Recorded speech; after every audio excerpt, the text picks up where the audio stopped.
गर्मी अपने चरम पर थी। मैं अभी अभी नहा कर निकली थी, लेकिन फिर भी बहुत गर्मी लग रही थी। वो लड़की पंखे को घूरते हुए अचानक एक उपाय सोच बैठी। उसे ठंडी हवा का एहसास हुआ। वो खुश होकर मुस्कुराने लगी, लेकिन 1 मिनट से भी कम समय में आखिर ये क्या हो गया? उसकी बड़ी बहन की आवाज सख्त थी, लेकिन उसकी आंखों में ममता झलक रही थी। वे घर में बनी अंगूर की शराब पी रही थी। वे बहुत घनिष्ठ लग रही थी, मानो सगी बहनें हों, जबकि 1 साल पहले तक वे पूरी तरह अजनबी थी। ये कहानी एक छोटे और शांत समुद्र तटीय शहर की है। 4 बहनों में से 3 सगी थी और एक उनकी सौतेली बहन थी। 1 साल पहले उन्हें खबर मिली कि उनके पिता का निधन हो गया है। 15 साल पहले उनके पिता उन्हें छोड़कर दूसरी औरत के पास चले गए थे। ये सोचकर उनकी आंखों में आंसू आ गए, क्योंकि कुछ समय बाद उनकी माँ भी उन्हें छोड़कर चली गई थी। उस समय वे केवल बच्चे थे। उनकी दादी ने उन्हें पाला, लेकिन कुछ वर्षों बाद दादी का भी निधन हो गया। तब से सबसे बड़ी बहन लूसी ही उनका सब कुछ बन गई। वो अपनी दोनों छोटी बहनों की देखभाल करती थी, उन्हें खिलाती पिलाती थी। रात की शिफ्ट में काम करने के कारण लूसी ने डेजी और ईवा से कहा, अंतिम संस्कार की सूचना आ गई है। वे ट्रेन से अपने पिता के छोटे से शहर की ओर रवाना हुई। रास्ते में वे अपने पिता की बातें कर रही थी, जिन्हें उन्होंने 15 वर्षों से नहीं देखा था। उस समय उनके पिता की एक बेटी थी। वो उसी दूसरी औरत से हुई बेटी थी। बाद में उस औरत की मृत्यु हो गई। उसके बाद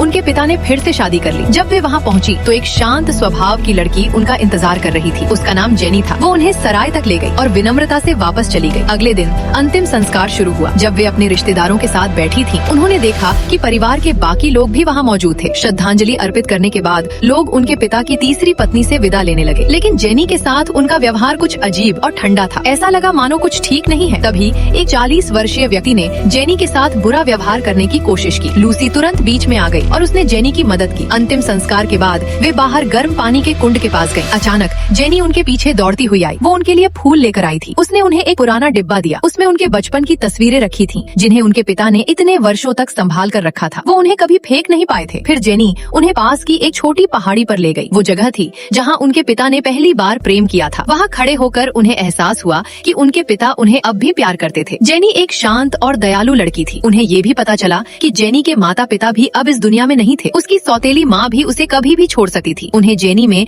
अपना अतीत दिखाई देने लगा। उनकी कहानी और जेनी की कहानी काफी हद तक एक जैसी थी। इसी कारण वहाँ से लौटने से पहले उन्होंने एक महत्वपूर्ण फैसला किया। उन्होंने जेनी को अपने साथ चलने का निमंत्रण दिया।